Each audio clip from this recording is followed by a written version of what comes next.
Hello and welcome to the Varietal Show. My name is Rory, and you're watching Varietal Literature's YouTube channel. This is our live writing Lit Games sillier show that runs every Thursday at 6:30.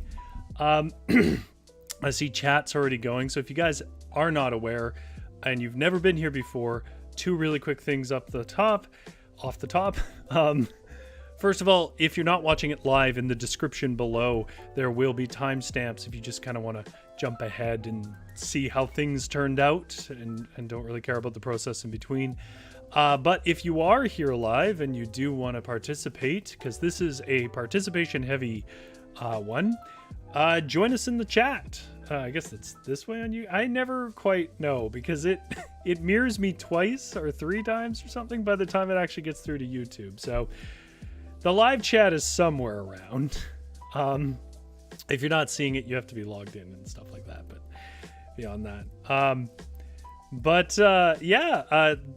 that's just off the top. What we're going to do tonight is I'm going to try and write a story.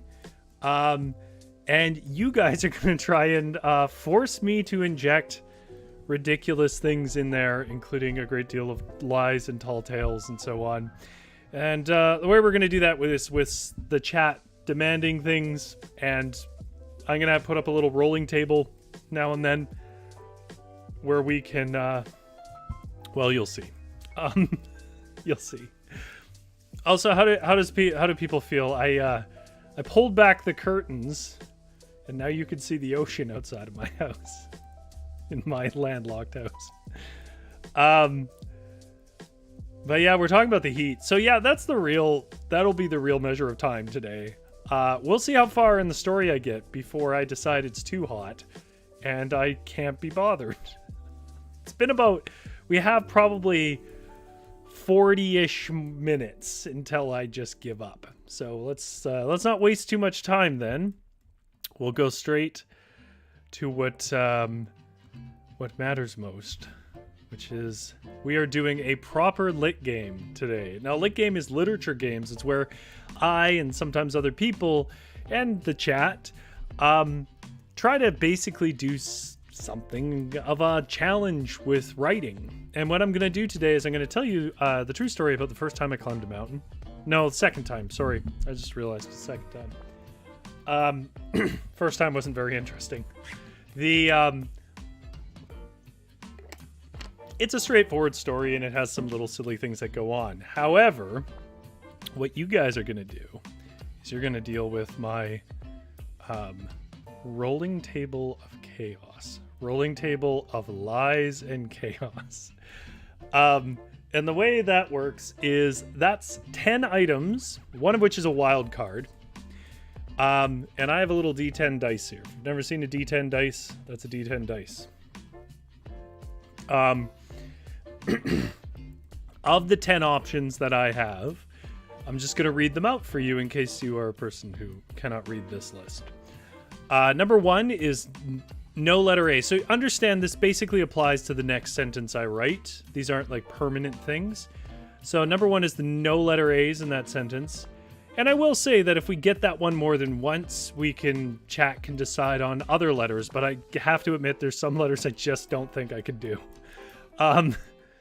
Number 2, there's a random dog. Number 3, Gandalf appears. Number 4, that next sentence must have 10 adjectives in it. Number 5, it must have a simile involving a vegetable. Number 6, something to do with exploding gnomes. Number 7, a chest is found on the hike up the mountain. Number 8, we do a genre shift.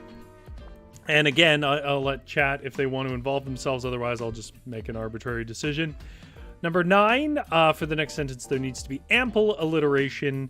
And number 10 is the wild card, which means not anything chat recommends. Like, I have limits. There's somewhat a pretense of being a bit of a family show. Not terribly much of one, but maybe not the most adult. So let's catch up with chat, and then we'll get right into this. I see Big Drew and GS are here. Hello, Big Drew and GS. Big Drew says, hi, everyone, idea next week. Unnecessary sequels. Ooh. That's a fun one. Do you have any ideas about which ones are would be the most unnecessary to have sequels? I can think of some, but they're extremely dark jokes that I'm not going to make live on YouTube. GS wishes a good summer's eve to all. Good summer's eve to you, GS.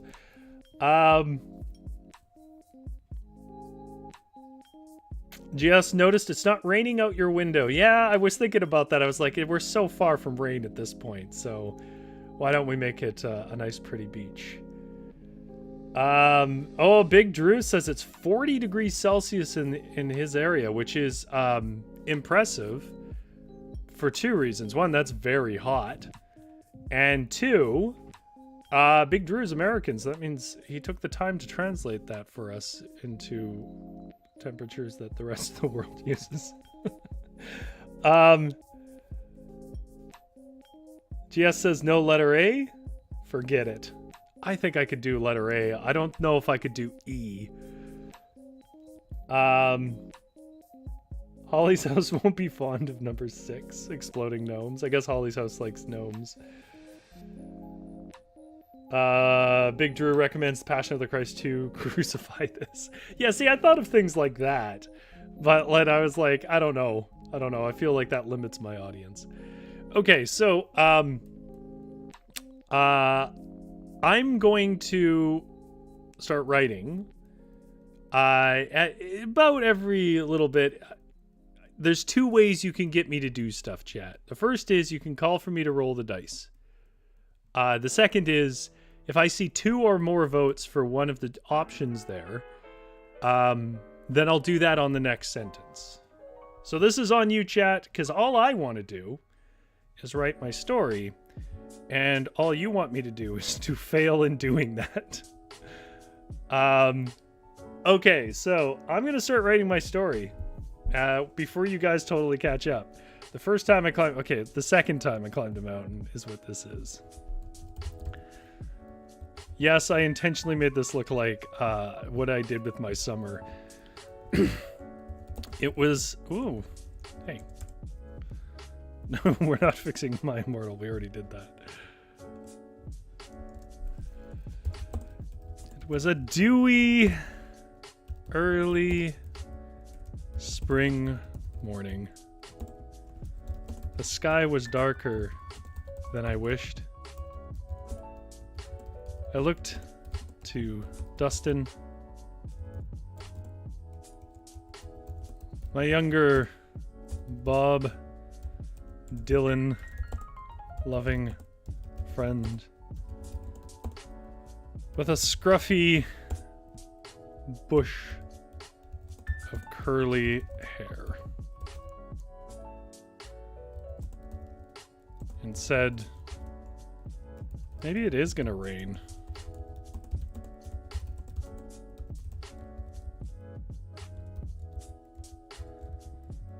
Maybe. He shrugged. GS says, I don't even know what a veggie simile is. Well, you could find out. Okay, we got a vote here for the dice rolling. Okay, we're gonna roll this dice. Let's see what we got. Next sentence. That is a 10. So, oh, it's a wild card. Why is this going out of focus? I don't even think this thing has autofocus. So I rolled a 10, which means wild card, which means chat. You got to tell me what I'm doing with my next sentence here. I'm gonna drink some water. Give you a little bit of buffer. Now, wild card means you could choose any of the ones that are already on the list, or you could choose something unique for that sentence.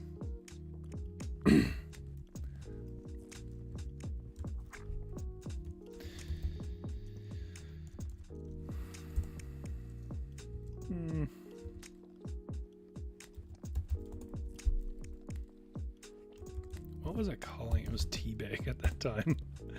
Teabag, my partner, stepped out of my mother's... Oh, what were they driving at that point? Van. 10 adjectives. Okay, well, it's obviously going to be mother's van. Mother's boxy, so that's 1. Old, 2. Boxy, old. Brown. Boxy, old, brown. God, what have I done? I felt like this would be the easy one because it's always hard to cut down adjectives, but 10 is a lot.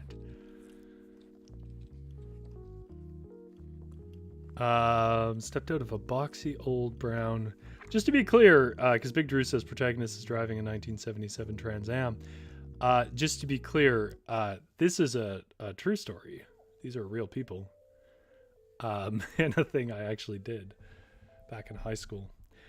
Boxy old brown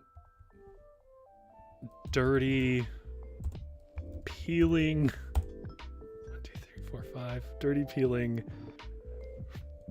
rusted rattling boxy old brown dirty peeling rusted rattling 3 more. This is making it sound much worse than it is. Spacious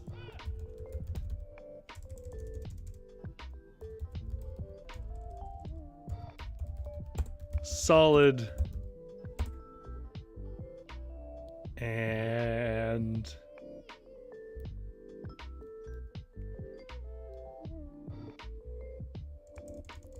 spacious solid. That's just a repeat.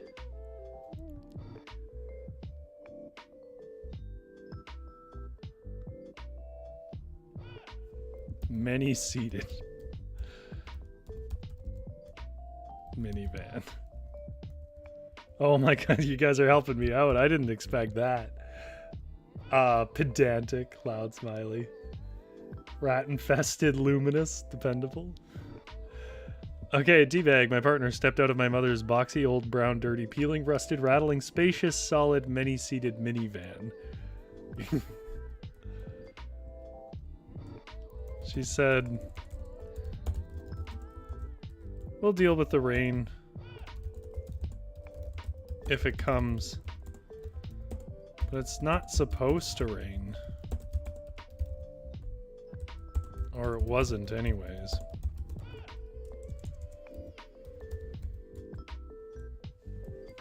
Cancerous. Okay. Well, I'm gonna keep writing my story until you guys force me to do something else. We waved. We loaded up our gear on our backs and waved as my mother departed. Come rain or hell, we were stuck here for at least the night. The nice thing about... Oh, there we go. Dice roll. Okay, so we got a 2. There's a dog. The nice thing about the trail... Is there any details I need to do with the dog here? Oh. I'm getting that old man knee where if I fold it too long, it starts to seize. Nice thing about the trail up was we met many little puppies. Big Drew says the phrase is hell or high water. That's true, but it's a cliche and I'm not interested in using cliches if I can avoid it.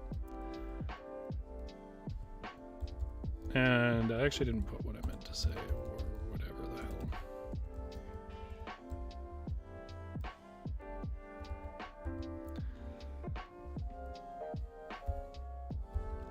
Many little puppies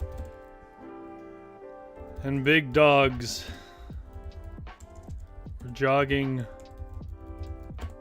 alongside their owners Okay, Big Drew says one of them has to be vicious.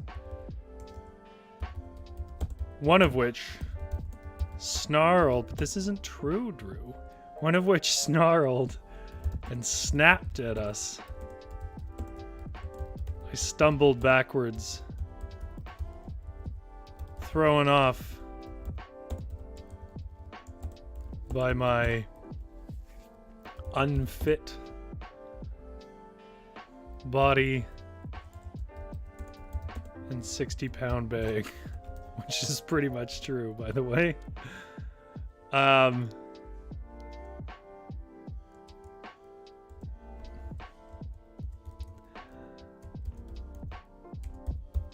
sorry, the owner said, pulling at the leash. She's never like this. She's probably scared of your hat.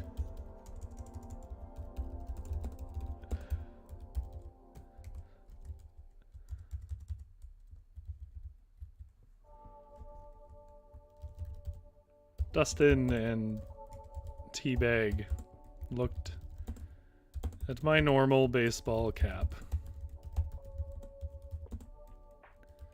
with confusion, then helped me up. We continued on up the trail, I should say.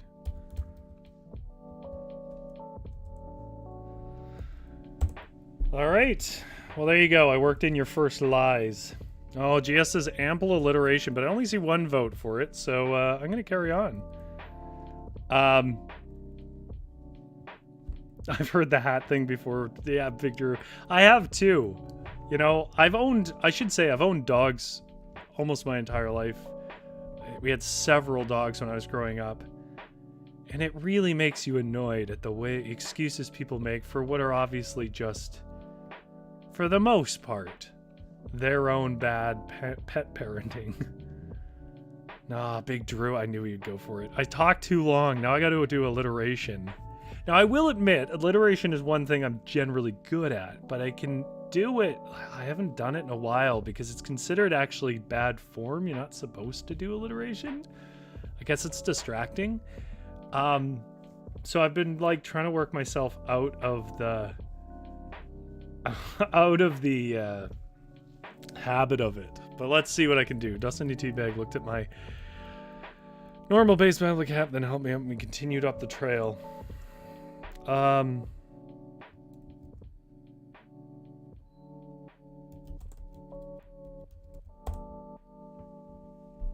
We may have to try this a few times.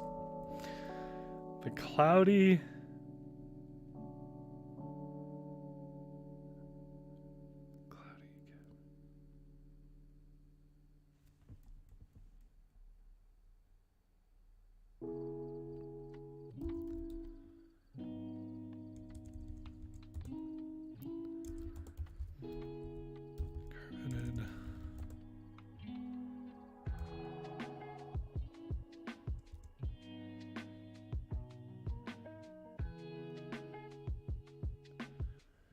Well, I said ample alliteration. I didn't say it would all be alliteration. So maybe the clouds carpeted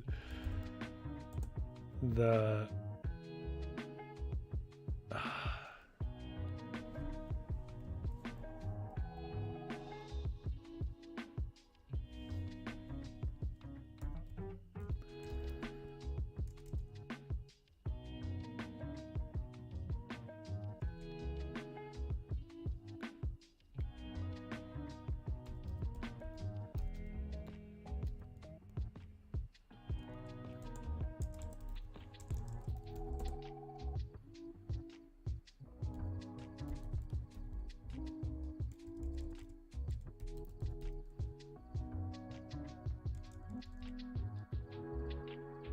I don't know how to say sky. The cascading skies. Clear.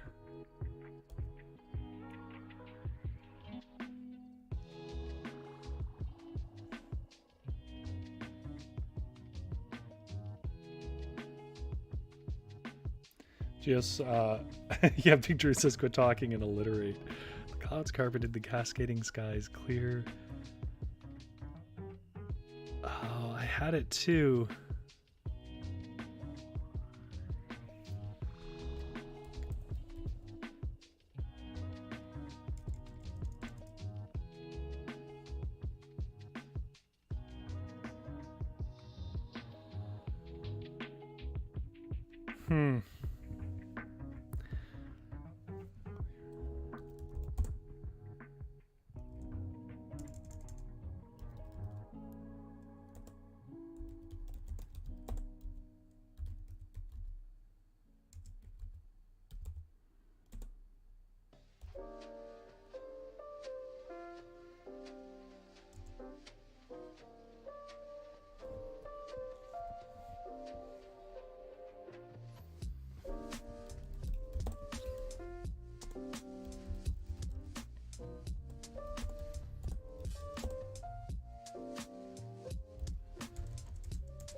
Okay, so it's not amazing.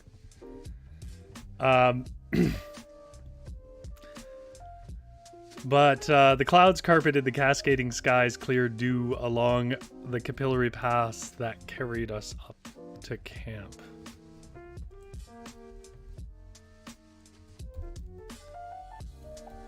On to camp. It's the best I'm going to do for now.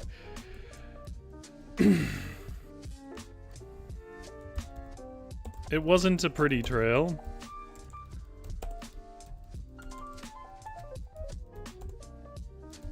For the views, though. The woods were thick. And the first mile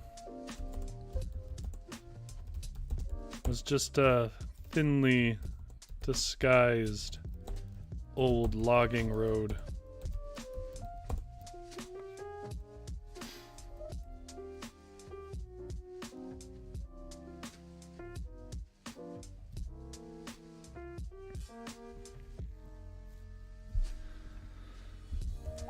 But not far on, past a patch pulled open for a hella rescue.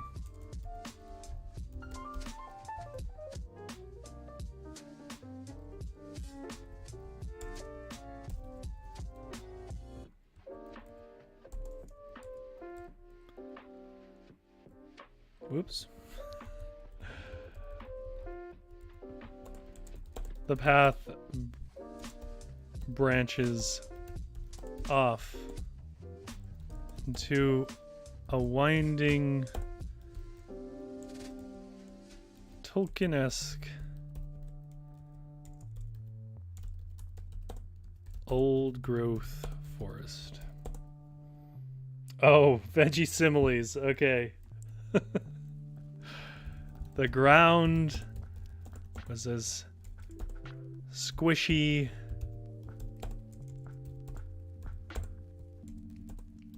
as a wine-aged orange.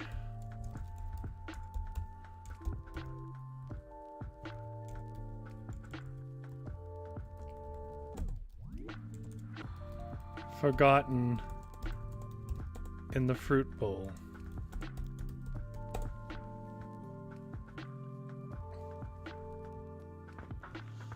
It actually was pretty cool because the ground there in old growth forest is mostly like rotted trees. And you just get enough soil built up over them.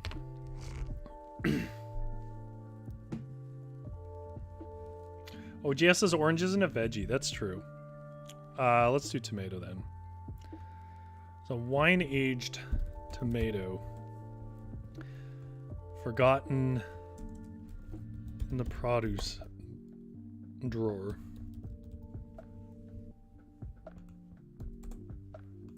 Okay, guys. The other thing you guys can, of course, always do is ask for a roll if you can't pick one.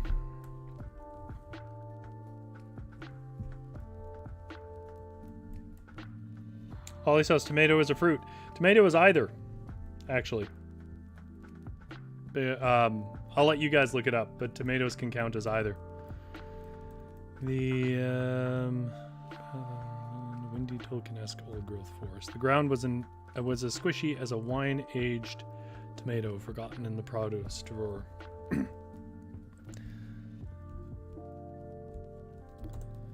We were feeling good about our progress. We had taken breaks and eaten many handfuls of the only real food we could bring. Trail mix.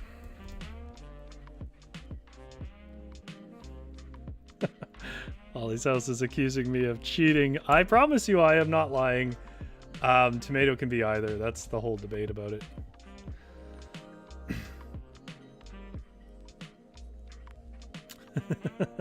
Okay, well, Drew has voted for no letter A, but I don't see a second vote, so I'm carrying on. We had taken breaks and eaten many handfuls of the only real food we could bring. Trail mix. This would prove a regrettable decision later. But in the moment, it suited us fine.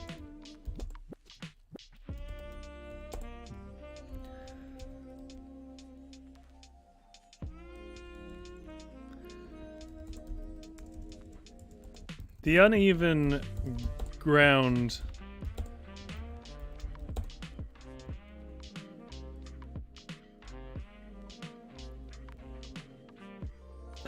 okay, so I see some votes, but nobody's getting together on them. So, I'm gonna roll. I rolled a 9, which is ample alliteration. Oh, damn it. All right. Just as we had wild card already, we can have as many as we want, really. The uneven ground made... okay, well, I gotta finish this sentence because I've already started it.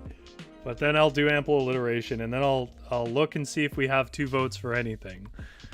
The uneven ground made for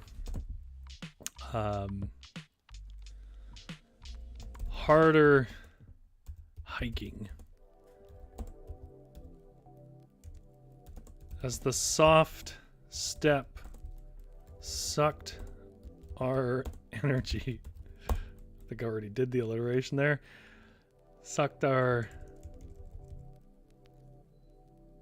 steps force? This is a very weird sentence. I'm trying to say something and I'm not getting it out. But whatever. Oh. Sucked our steps force.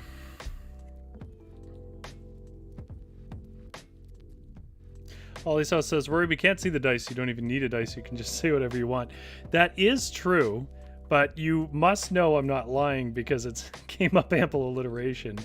I had originally tried to figure out a way that I could show you the dice. And I tried to figure out a way actually to do, because there is a way to kind of do this, where it would roll on the screen as a digital dice. But the process of doing it was enough to potentially break things, so I just decided against it. And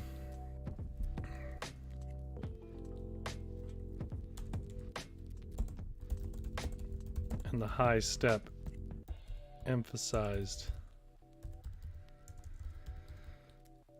And stepping, this is a terrible sentence, emphasized our need for that high,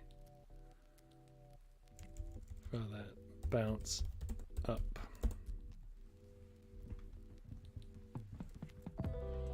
Oh, stepping isn't right. The soft ground. Good Lord, how many times am I going to say? Okay, I'm just going to focus on this. The uneven ground made for harder hiking. Let's just simplify this a lot. The soft ground sucked our step force and made it yet even harder.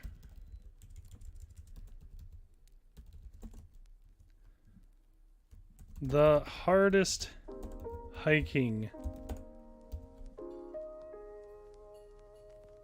hit hard home. How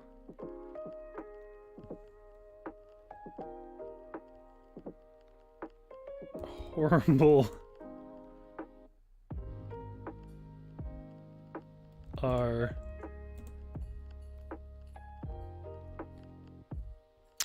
what's a fitness word for H?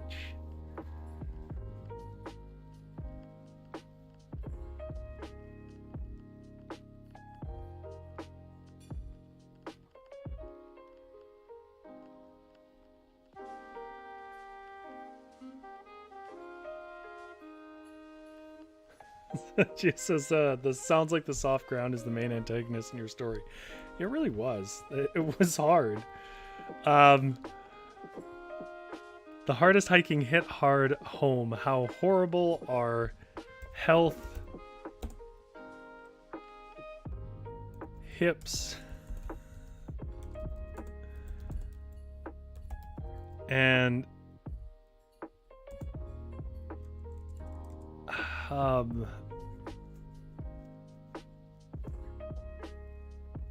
I see. Oh, they said health just as I typed it. Our health, hips, and I see husky. I'm going to use that. And husky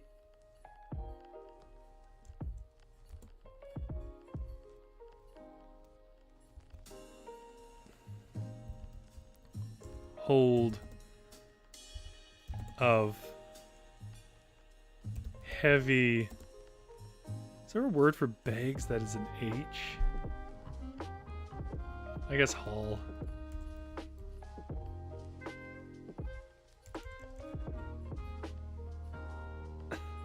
Heavy stuff.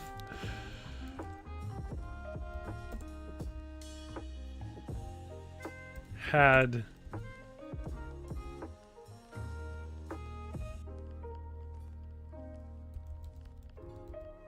hardest hiking hit hard home. How horrible our health, hips, and husky hold of heavy stuff had hindered our hiking.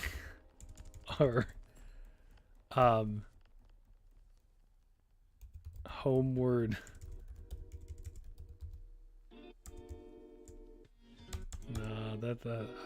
our high hopes for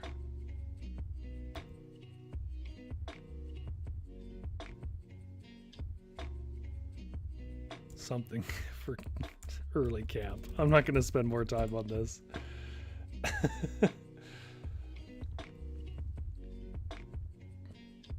Oh man, there are a lot of H words in there. Okay, so the hardest hiking hit hard home. How horrible our health, hips, and husky hold of heavy stuff had hindered our high hopes for early camp.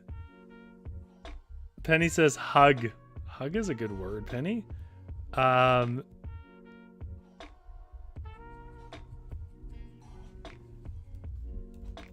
Hugs were needed.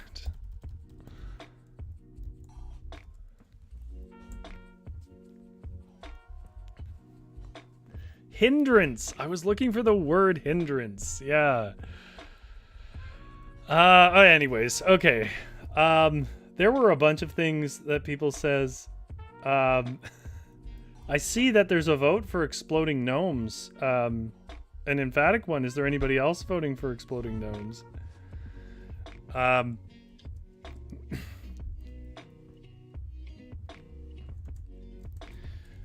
Man, we are out of shape.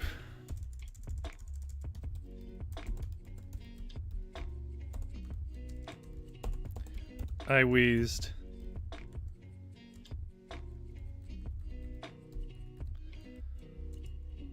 Dustin nodded and gave a half smile. The closest he'd ever been to complaining.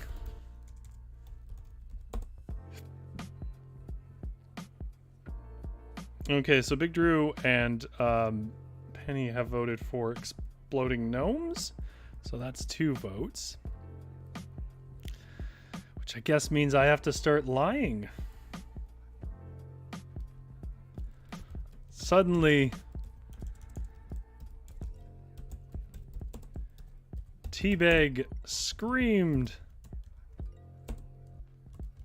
I turned and saw a shocking sight. 10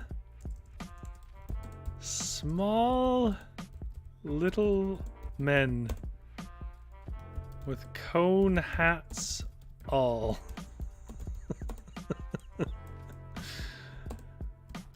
Were chewing at the ankles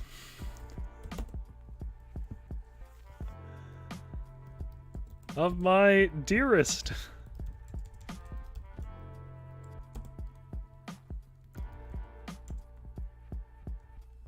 I lumbered towards them, not fully understanding what I was seeing rather, and swung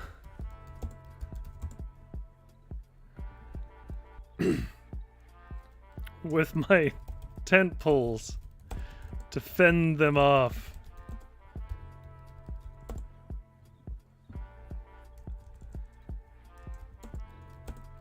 As I grew near, though, Dustin cried out, "Hey man, I think they're packing explosives."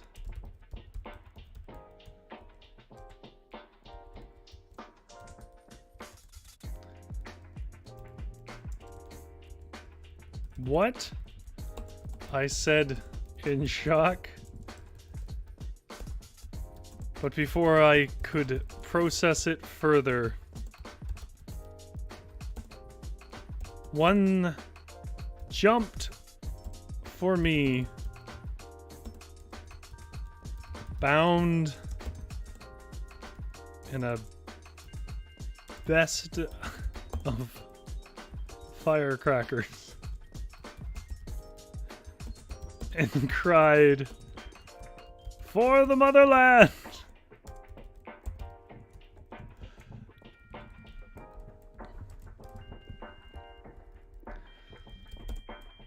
My quick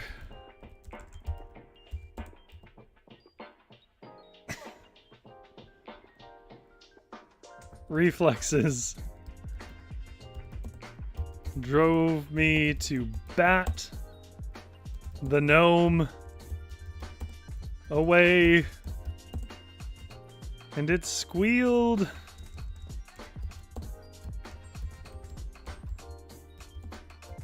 before popping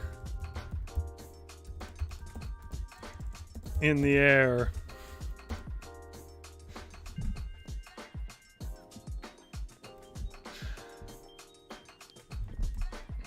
Big Drew says Romeo and Juliet meets Die Hard.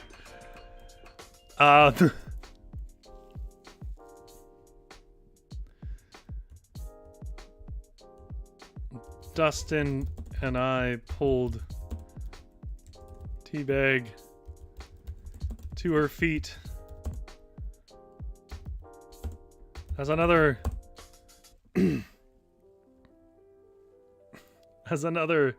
leapt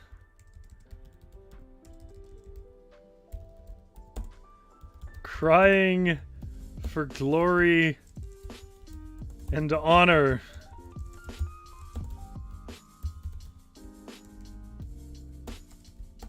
I swung late,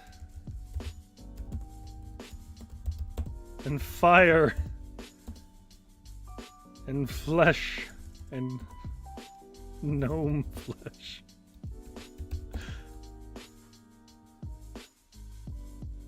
stained us three.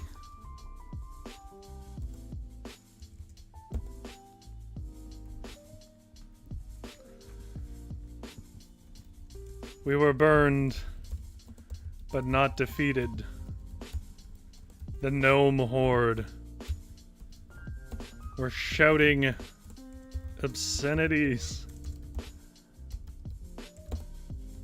I dare not repeat here.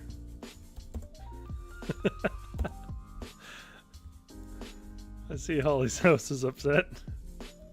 These aren't the good gnomes. There's good and bad gnomes. These are the the fascist gnomes. Yeah, I mean, you guys, I'm gonna say that it's getting pretty warm, so if you guys want to throw some more stuff in, now's the time to do it. I'm gonna drink a little bit of water here.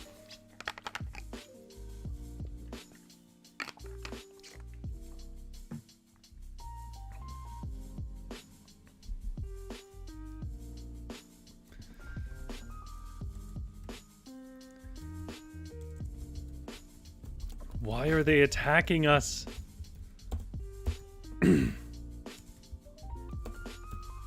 Teabag asked. I can't be sure.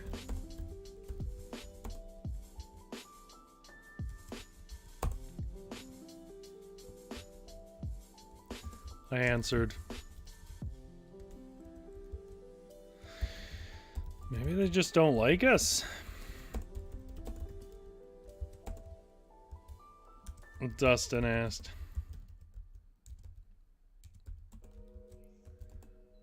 I honestly thought the trail review was being silly when it mentioned this mountain was plagued by fascist gnomes. But live and learn, I guess.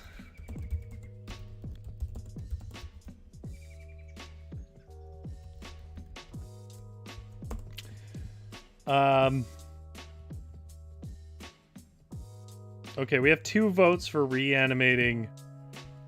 We have 2 votes for reanimating the gnomes. And one of them makes they both make use of different parts of the rolling table. But I'm gonna use the one that's probably gonna take us to an ending.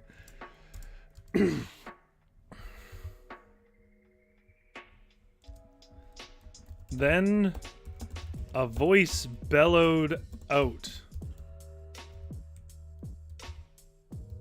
deep and commanding, and said,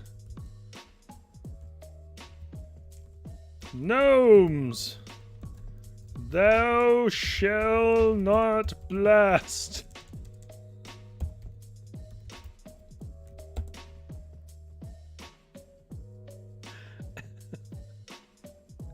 Do I just end the stream there? Like, how am I gonna do anything to recover from that?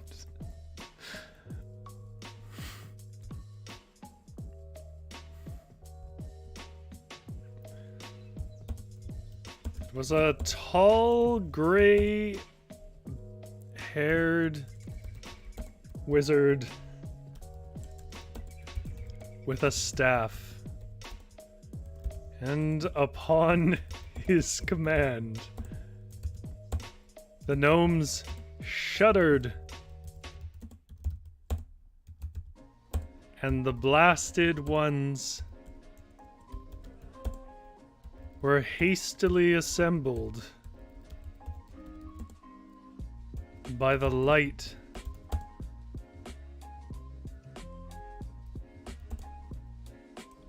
what is it?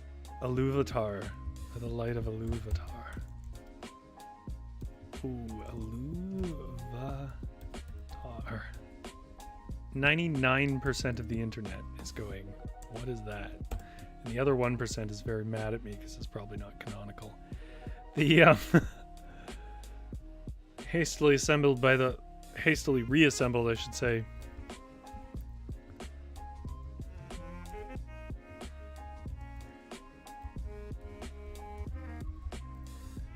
They lived again, though as terribly wounded and disfigured.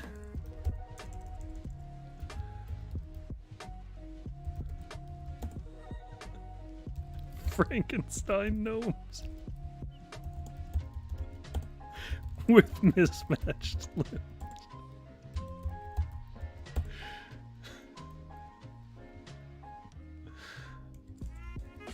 They ran back to the shadows. Then Gandalf, as we learned his name to be,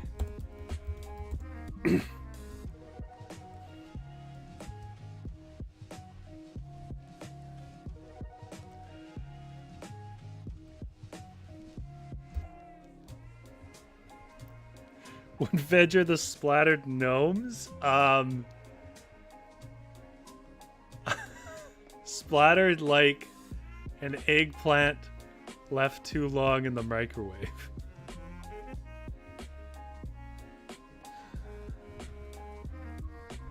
Walked with us to the peak, where it rained the entire night. None of us really slept. And we threw up basically peanut butter from eating only trail mix. Sometime in the night, Gandalf was so ashamed to be seen with us, he snuck off. The end.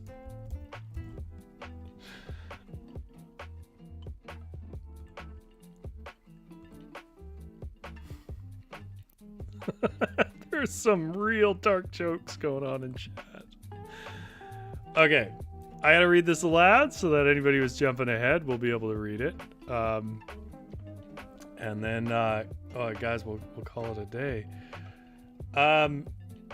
Okay, so if you're just skipping ahead here, what we did was we took our rolling table of lies and chaos, which had things like making a sentence with no letter A, which I think we never actually did. I got votes for it, but never 2 in a row.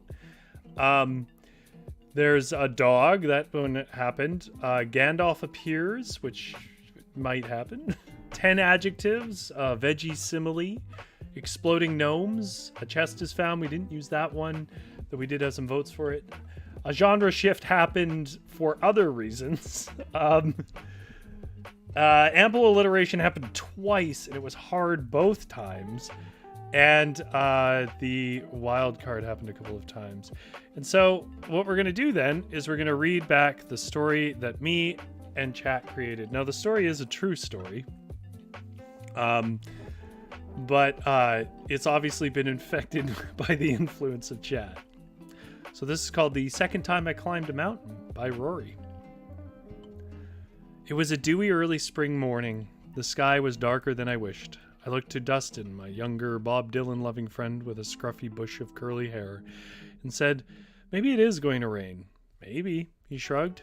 Teabag, my partner, stepped out of my mother's boxy old brown, dirty, peeling, rusted, rattling, spacious, solid, many-seated minivan. She said, "We'll deal with the rain if it comes, and it's not supposed to rain, or it wasn't anyways." We loaded up our gear on our backs and waved as my mother departed. Come rain or whatever the hell, we were stuck here for at least the night. The nice thing about the trail up was we met many little puppies and big dogs who were jogging alongside their owners, one of which snarled and snapped at us. I stumbled backwards, thrown off by my unfit body and 60-pound bag. "I'm sorry," the owner said, pulling at the leash.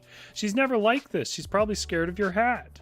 Dustin and Teabag looked at my normal baseball cap with confusion, then helped me up and we continued on up the trail. The clouds carpeted the cascading sky's clear dew along the capillary paths that carried us on to camp. It wasn't a pretty trail for the views, though. The woods were thick, and the first mile was just a thinly disguised old logging road, but not far on, past a patch pulled open for a hella rescue, the path branches off into a windy is what I meant to say. Tolkien-esque old-growth forest. The ground was as squishy as a wine-aged tomato forgotten in the produce store. We were feeling good about our progress. We'd taken breaks and eaten many handfuls of the only real food we could bring, trail mix. This would prove a regrettable decision later, but in the moment it suited us fine. The uneven ground made for harder hiking. The soft ground sucked our steps' force and made it yet even harder. The hardest hiking hit hard home how horrible our health, hips, and husky hold of heavy stuff had hindered our high hopes for early camp. Hugs were needed. Man, we are out of shape, I wheezed. Dustin nodded and gave a half smile, the closest he'd ever been to complaining. Suddenly, Teabag screamed. I turned and saw a shocking sight. 10 small little men with cone hats all were chewing at the ankles of my dearest. I lumbered towards them, not fully understanding what I was seeing, swung with my tent poles to fend them off. As I grew near, though, Dustin cried out, "Hey man, I think they're packing explosives." "What?" I said in shock. But before I could process further, one jumped for me, bound in a vest of firecrackers, and cried, "For the motherland!" My quick reflexes drove me to bat the gnome away, and it squealed before popping in the air. Dustin and I pulled Teabag to her feet, and another leapt crying for glory and honor. I swung late, and fire and gnome flesh stained us three. We were burned, but not defeated. The gnome horde were shouting obscenities I dare not repeat here. "Why are they attacking us?" Teabag asked. "I can't be sure," I answered. "Maybe they just don't like us," Dustin asked. "I honestly thought the trail review was being silly when it mentioned this mountain was plagued by fascist gnomes. But live and learn, I guess." Then a voice bellowed out deep and commanding and said, "Gnomes, thou shalt not blast." It was a tall gray-haired wizard with a staff. And upon his command the gnomes shuddered, and the blasted ones were hastily reassembled by the light of Uluvatar. They lived again, though as terribly wounded and disfigured Frankenstein gnomes with mismatched limbs. But they ran back to the shadows. Then Gandalf, as we learned his name to be, walked with us to the peak where it rained the entire night. None of us really slept, and we threw up basically peanut butter from eating only trail mix. Sometime in the night, Gandalf was so ashamed to be seen with us, he snuck off the end. Author has a friend named Teabag. Yeah, that was the name that my partner at the time went by herself. Actually, it was her nickname. And since we're not together anymore, I'm hesitant to put her name in the stream anyways.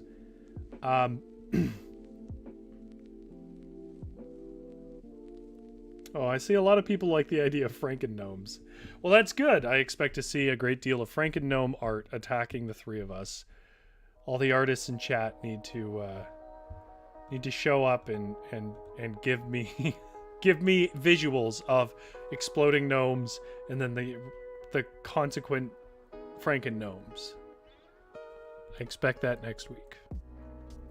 Get on it. All right, it's really hot, and I sort of told a story. It's really has been fun hanging out with you, Big Drew, GS, and Holly's house. Thank you guys for making my life hard. This was our lit games of the day. And, oh, I see. There we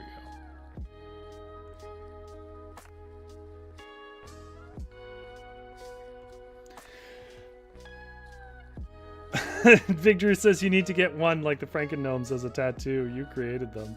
No one is getting exploding gnomes tattoos, Holly's house says. Well, I mean, maybe. Maybe we'll see. We'll see. Big Drew is voting for unnecessary sequels next week. I'll think if I can think of a thing that works in like our 1 hour format. I'll go for that. because I do like the idea. I just got to think if there's some way to make that generally appealing in an hour. But anyways, thank you so much for coming by. It's super hot. I'm going to shut up my shop and cash out. You can go where you want, but you can't stay here. Get out of my place.